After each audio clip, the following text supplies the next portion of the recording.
Shedeur Sanders is now an NFL draft prospect on the Cleveland Browns. But there's a lot of stuff going on in the background, and we find out who really made that phone call and pranked Shedeur. All this and more on this episode of the Ravens Football Junkies Podcast.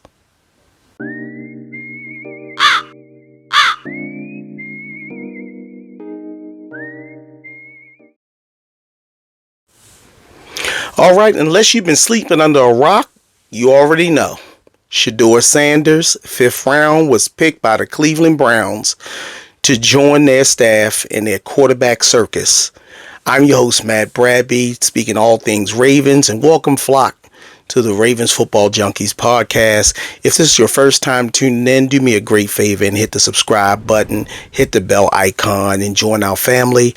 Our goal is 1,000 followers. That's right, we want to get 1,000 followers, and we get there by great folks like you joining the family. All right, y'all know y'all joined in, y'all tuned in because you went all weekend through the drama of reality TV called Shedeur Sanders. And man, I'm trying to keep track of the draft picks. I'm hearing people sending me and calling me and texting me about Shedeur and what my opinion is on it.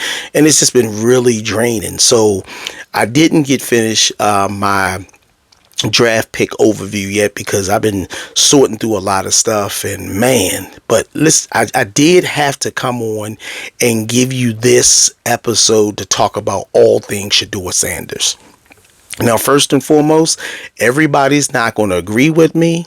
I don't expect you to. I want you to have your own voice. I want you to have your own opinions. I want you to leave comments in the comment section. And my question was, what do you think kept Shedeur out of the draft's top 10, the top 20, even day 2? What do you believe it was? I know we can do the race card, and I'm not going to go just there. We could do to his father. We're going to talk about that. We can do some things he did.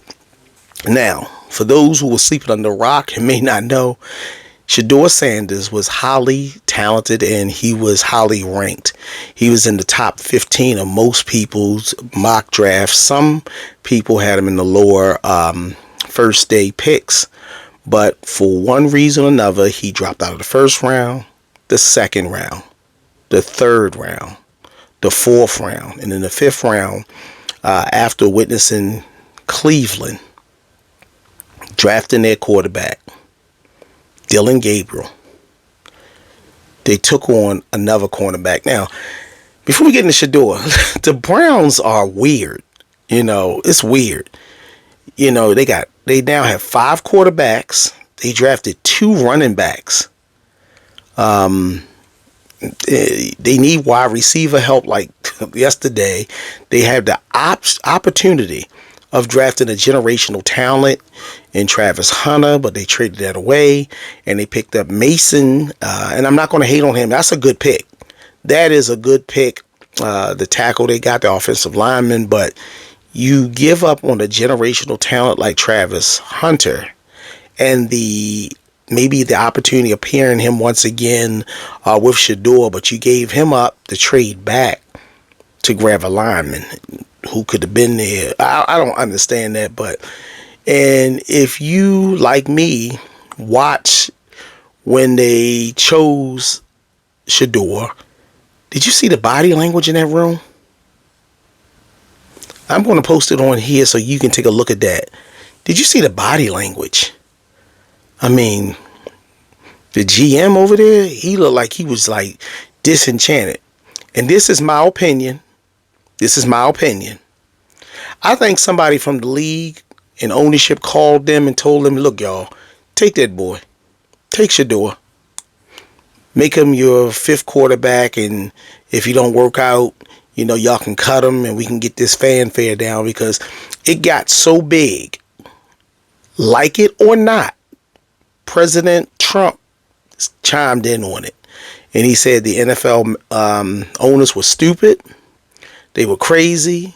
There's no reason this young man dropped so far down and everything. He expressed himself, and he told him how he felt that the decision to not to draft Shedeur behind all the quarterbacks that were drafted before him. And let me make a note.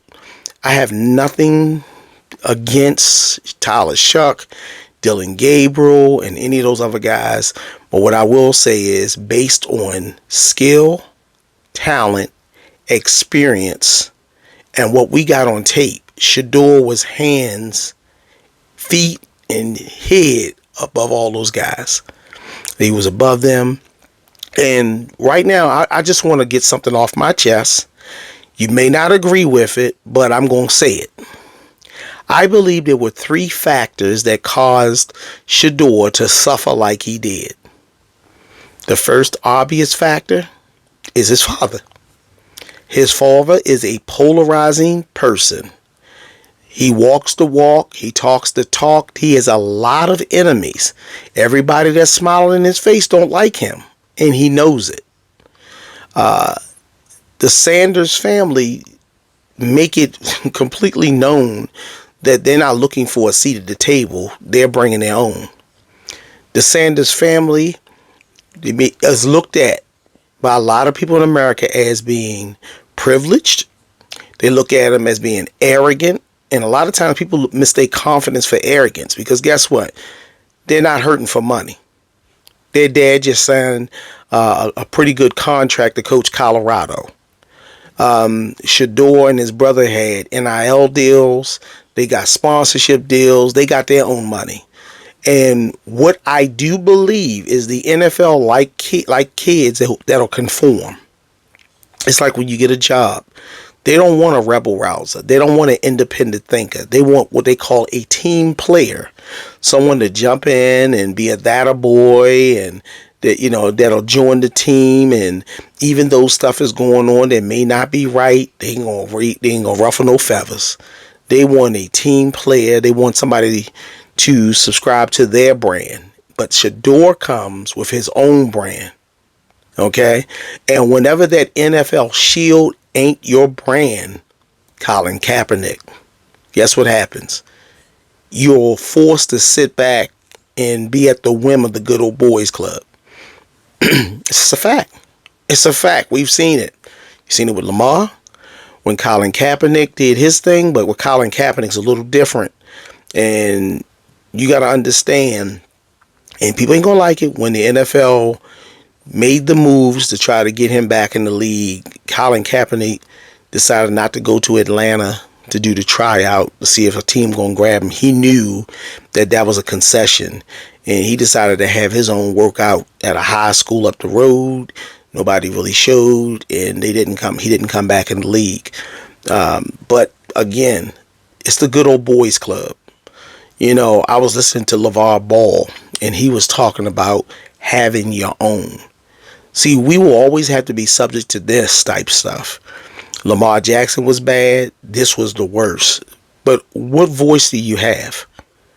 You can stop watching the brand. You can protest it, but not enough people are going to do that for it to affect their bottom line. So when the NFL is the biggest option you have, it's either all or nothing. You're going to subscribe to it or not. But you got to look at it. Deion has been an independent thinker. He says what he thinks, and his mouth hurt his son. If you look at throughout the draft, you can hear him making statements on their home live feed, their live stream, when he was saying, take my son off the cross, put me up there. He knew what it was about. And Deion, a year before his son was being drafted, he opened his mouth during one of the podcasts and said there were some teams that his son's not going to play for, and he going to do a Eli Manning on it. See, they remember these things. That good old boys club remember every word you said, and they put you in your place. They will put you in your place, and it's called collusion. I don't have any facts to say it, but I know these owners talk. And then after, when he wasn't taken in the first round, second round, third round, a new narrative appeared by the Giants, Daboll. And he said he had one of the worst interviews that they've ever seen. And listen, I know not every player that come up there had great interviews. You got some guys that you can see on interviews, they literally can't even talk. The Giants have even drafted people who don't even know the playbook. Okay? So don't sit here and tell me he had a bad interview. Now, what I can say, he maybe went there and had a little bravado, didn't talk what they want to see him talk, like football or whatever. And I would love to have details of it, because again, there's their side, there's his side, and there's the truth. But whatever happened, I believe, this is not fact, I believe that Deion didn't want him to go to the Giants, as well as the Jets. And I believe, and I saw it on, and I told my wife during the draft, I believe Jerry Jones will be the sacrificial lamb that will grab Shedeur and put him behind Dak for a few years and allow him to work his way on. With Dak's history of injuries and stuff like that, Cooper Rush came in and proved to be a good, viable backup. I just believe that if, God forbid, and I'm not asking that Dak Prescott get injured or anything, but it's football and it's a possibility at any time. But I had a feeling that if Dak went down and Shedeur got in there, and if he, at least he was a game manager to manage them to a score, he could be a future starter on Dallas or another team soon. But we just like was it Sam Darnold, some of these guys like Tyrod Taylor, like Teddy Bridgewater in his last few years, these guys had starter quality. They may not have the arm or something here or there, but they made millions being a backup. And I'm not saying Shedeur is anybody's backup.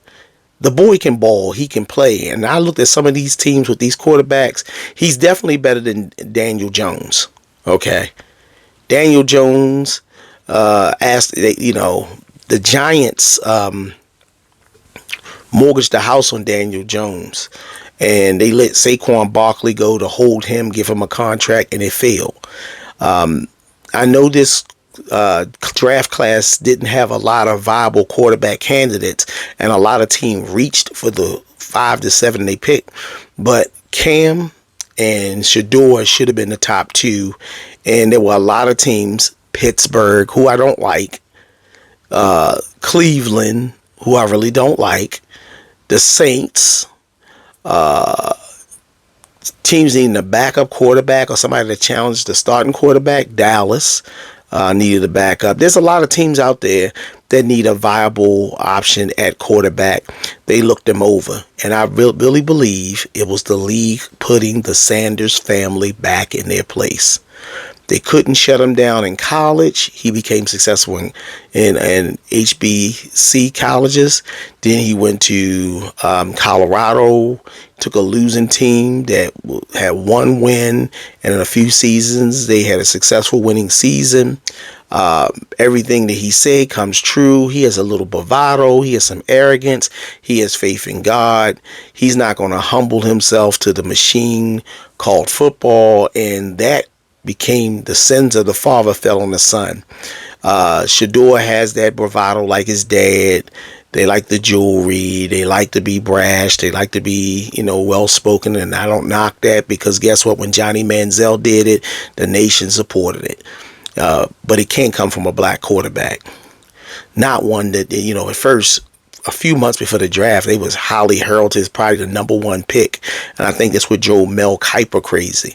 But, he kept his thing. He didn't work out at the combine, which they missed a lot of money. People tuned in to see what Shedeur do. He had his own personal pro day where he helped out his teammates. So he did everything against the Shield. He got up there at a couple of interviews and say, if you don't want your program to turn around and this and this, then you don't want to get him. When you're applying for a job, there's a certain thing you can't do. And I know, and I hope he learns from this. Even though you think it, you don't have to say it. Your presence can speak louder than your words. You don't have to go buck up against a machine, especially if you're not even invited to the party. Even at the draft party, you didn't go. And it was a good thing you didn't, because they would have made a mockery of you being stuck in the green room. But you got to learn to play chess, not checkers. If I was sending 2 gifts to Shedeur Sanders today, I would send him The Art of War by Sun Tzu, and I would send him the 48 Laws of Power. And I would tell him to study this like you study your Bible, to learn to negotiate and navigate through this world. Many people may disagree with me, but I know those two books taught me how to play when it came to getting along, navigating through the professional world, picking and choosing what battles to fight, learning how to engage an enemy cerebrally and not verbally, not physically, learning how to make my moves and make them count. So that's what I would say. The Art of War, Sun Tzu, and 48 Laws of Power. And also you got to get the, how to win friends and influence others. Even though you walk at a status you may not need people, you still have to learn to have poise, grace, and power without even having to say it. Okay. But number one, his father, and also his father being his agent.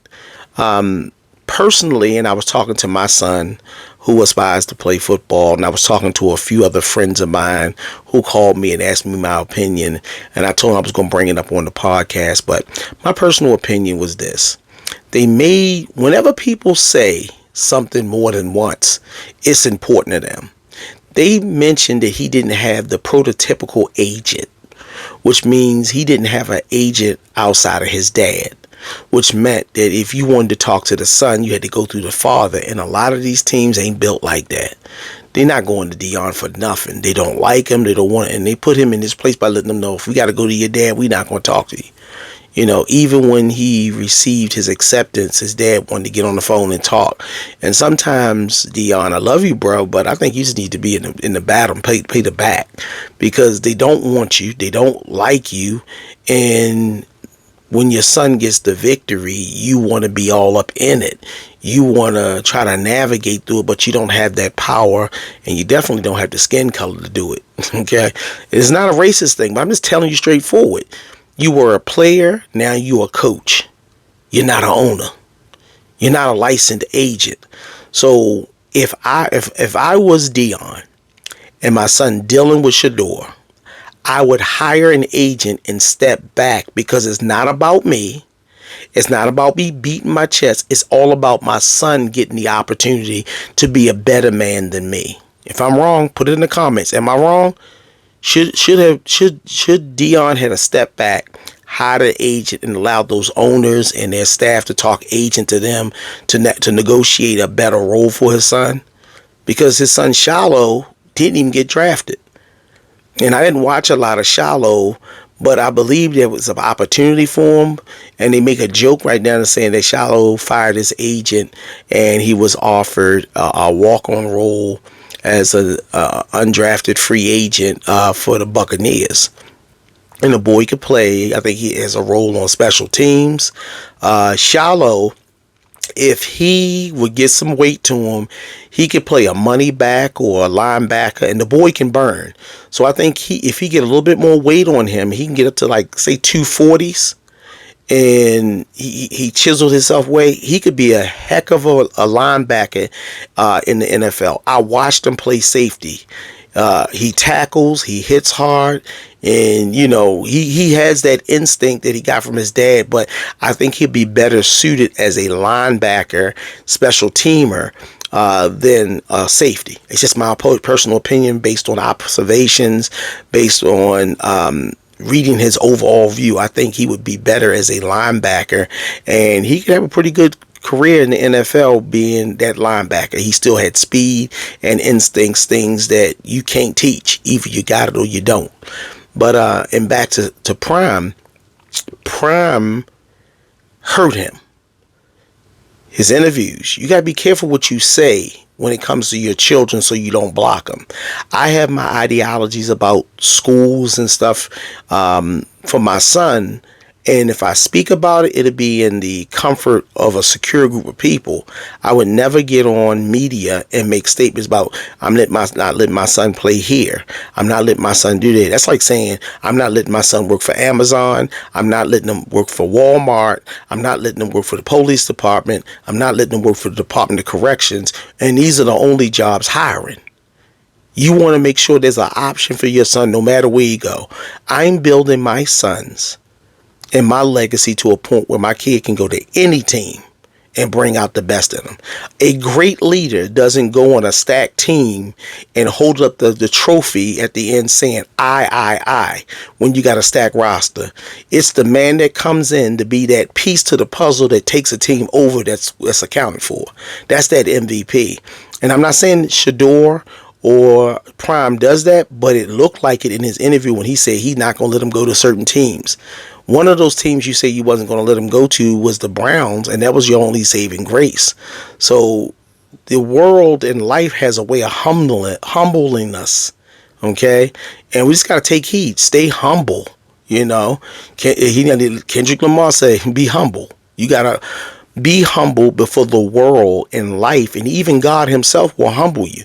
Sometimes he look at him and say, you're a great representative of me, but you'll even be better if you're humble. But in looking at that, the second thing was Shedeur. The first was his dad. The second was Shedeur. Shedeur has to learn. Number one, he's still a kid. He's still a kid, young man. He got to learn that he can't talk like his dad.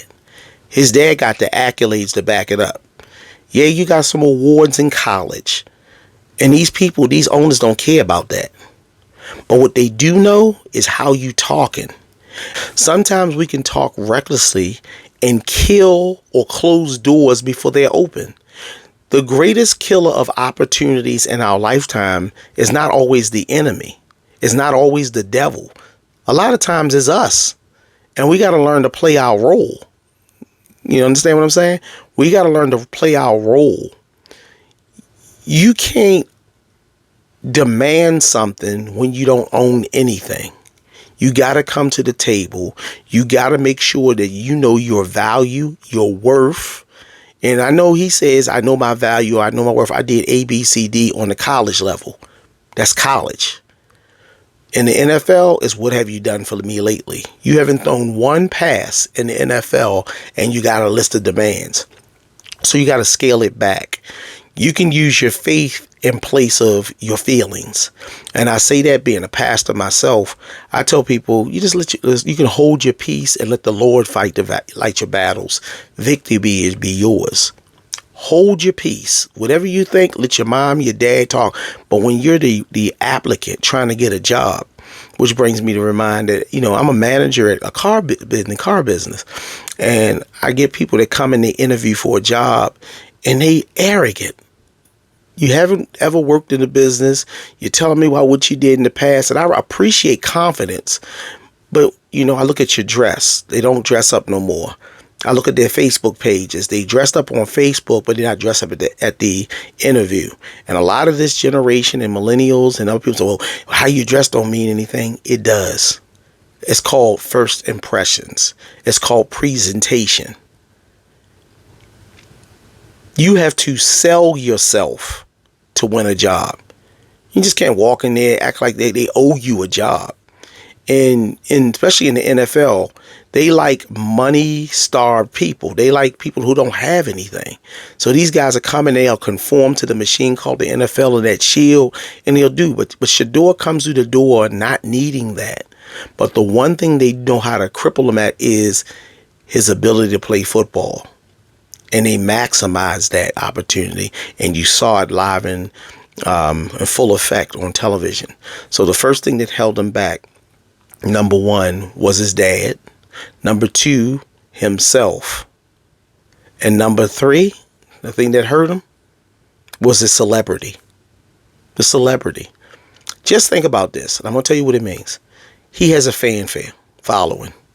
He has millions of likes, millions of people, millions of kids. You got 10-year-olds that know Shedeur. The highest selling jersey outside of Caitlin was Shedeur Sanders. So he comes with a following.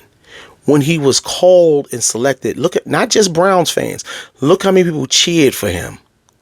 And they will follow him. And if NFL want to make some money, I'm going to tell y'all something. Y'all need to get a camera crew over at the Browns and y'all can make money on that spectacle. but also he brings his own. You see him with his brother. They have their own camera crew. They have their YouTube channel. They're getting sponsorships. And, he's coming through the door for media circus. The Browns have never been this popular. They got Shedeur Sanders, okay?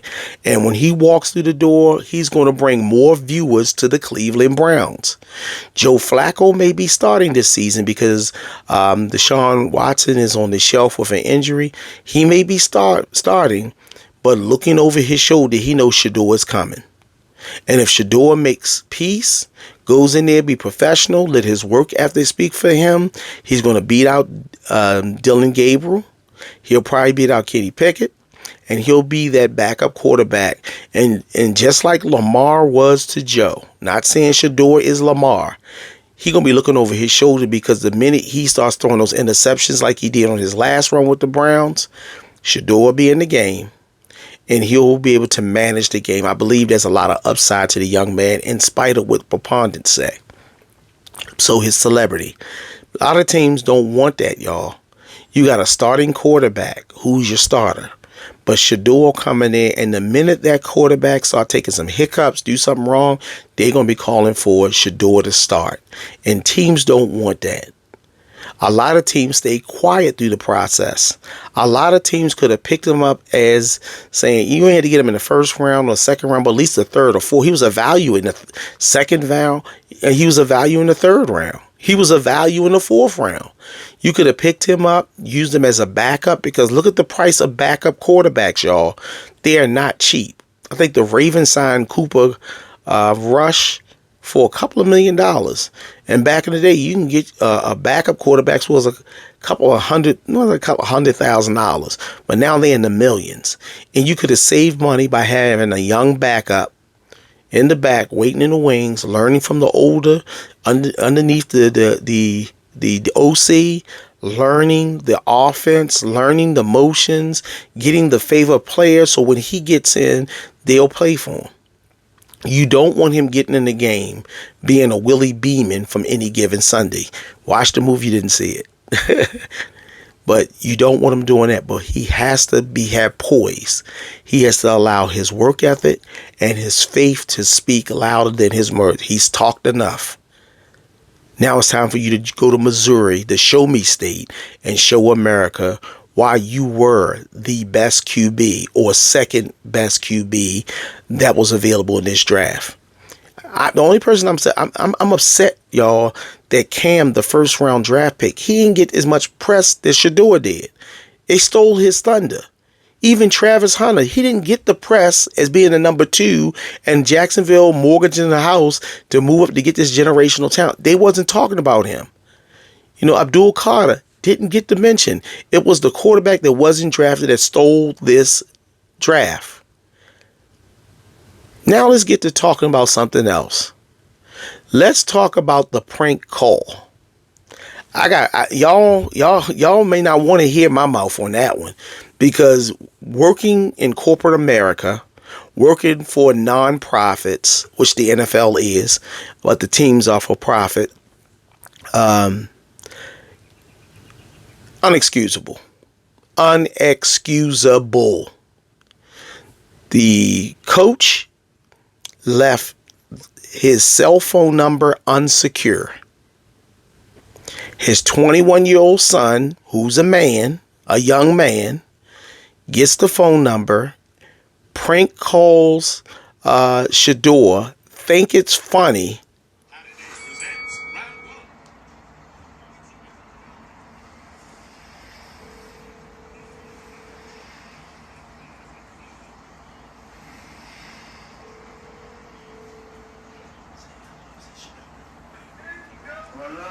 Hey, is this Shedeur? Hey, this is Mickey Loomis here, the GM of the New Orleans Saints. How you doing?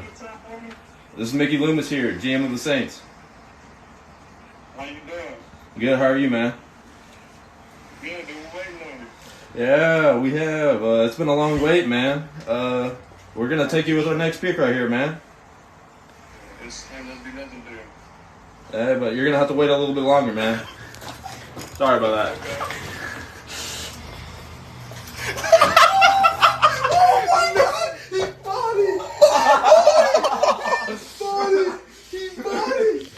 Where's the accountability? I work at a job where I deal with social security numbers and people every day. We have a thing called cybersecurity.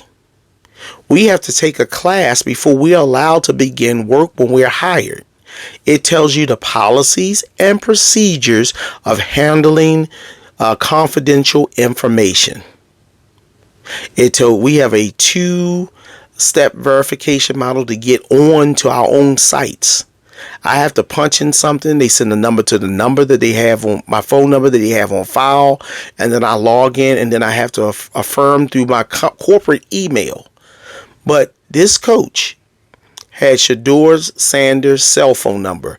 Boost Mobile sent him a phone strictly for the draft. The only people who had the number were the coaching staffs and administration for these NFL teams. Somehow, Mr. Coach, in his home, I believe, left, it probably was in his home, I don't think it was at his office, at his home, left that phone number, that confidential information, out in the open for his son to get it, to copy it down, and to make the prank call. Coach, look at me. Look at me. On my job, if I leave somebody's confidential information out, like an application, and somebody steals their social security number, get their phone number, and begin to play on their phone, and it's found out that it came from my computer, that I was the one that was guilty in allowing this to be open, I would lose my job immediately. This is a fireable action. The discipline is no less, but the Falcons, they just playing it off. Oh, well, things happen. What I will say is, I don't know, based on the thunder that was done and you trying to make nice with the NFL, but in any other profession, the victim get a lawyer and you would get some money or some compensation for your pain. It is not funny when someone calls you and you are an applicant for a job and they play a prank on you. Nowhere is that cool. And the Falcons, I'm being honest with y'all, and if you believe so, I want you to put it in my comments. Should the Falcons take accountability for the debacle in that man's private information being leaked? Should they? Put it in the comment section. I think so. I think right now they should be trying to give him some compensation. We knew they wasn't going to draft him because they already got their quarterback of the future, and Kirk Cousins is looking for a job now, whom I believe will probably be going to Pittsburgh or one of those other teams out there, because Pittsburgh needs a starting quarterback because Mason Rudolph ain't it. And it's no shot at him. He's just not it. This is his second tour there. He's just there because they lost Russell and they lost Fields. So I'm being honest. Cousins should go ahead his way to Pittsburgh. But that's neither here nor there. Let's get back to Shedeur. I believe that they dropped the ball and they hurt this kid, and there needs to be a compensation for it.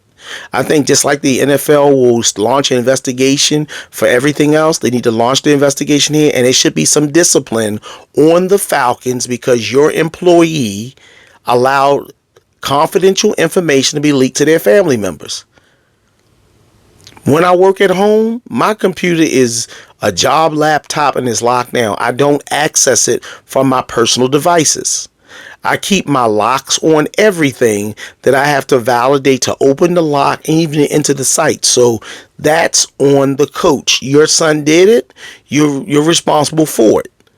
Whether he get fired or not, I don't know. I don't think so, but that's on him. That's on him. And the organization should be ashamed that it even happened. The boy was already traumatized, not being, and I don't mean boy disrespectful, I mean the young man. The young man was already traumatized by the fall in the draft, and for somebody to call him and say, we're taking you, and then you're just going to have to wait a little bit while longer and laugh and hang up and stuff. That's not funny. That's not funny. This is a professional environment. The NFL is a business. And if employees who are done wrong on teams get awarded compensation when the teams don't treat them right, then guess what? Shedeur, don't just take this line down. Do your job on the field.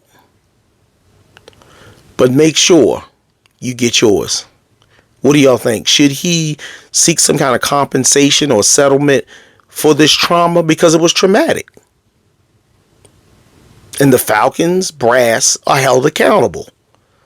And the league should acknowledge and set up standards. Because just like they did for the players, when they see a trend, they set up a new standard, they have everybody signed off. They need to be held accountable for what their employee failed to do, which was secure that number. All right, that's enough of that. That's enough of that. So what do you think? Do you think that that it was right that Shedeur Sanders had to drop this far because of even what his father and him said and what the league done? Do you believe that the Falcons should compensate Shedeur for this debacle?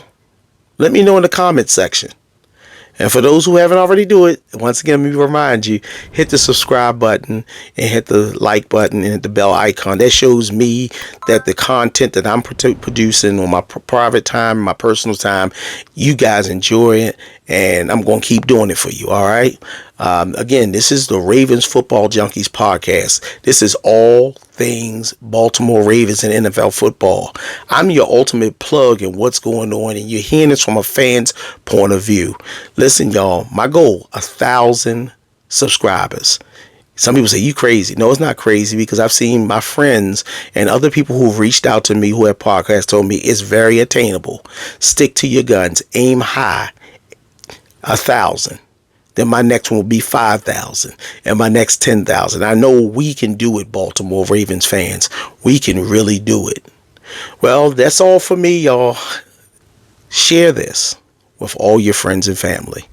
Like it. Tune back in. I'm going to do, when I get off here, I'm going to do my full review in every Raven new player that was drafted.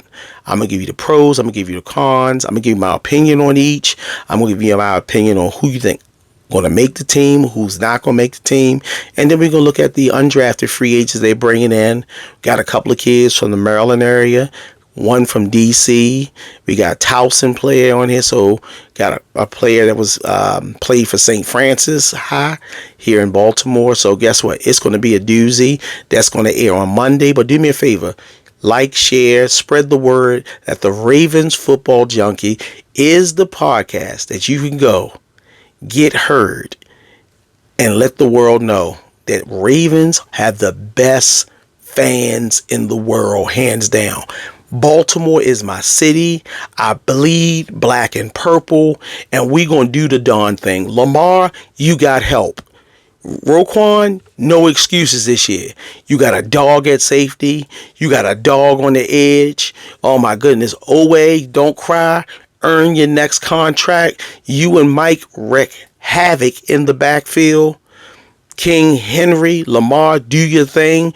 We got two of the best, I'm saying it, two of the best tight ends. We got a great wide receiver tandem in Zay Flowers and Bateman and D Hop. That's right. Tylen Wallace is back. Dez, you got to get out there and show your elite speed. All right. Was it LeJohntay Wester, you're on the team, special teams, and plus you're a burner. You can catch that ball and punish people same size as Zay. Look, we got a team, Baltimore, and we need to support our team. Until next time, let's fly, flock. Let's do the darn thing. Peace and blessings.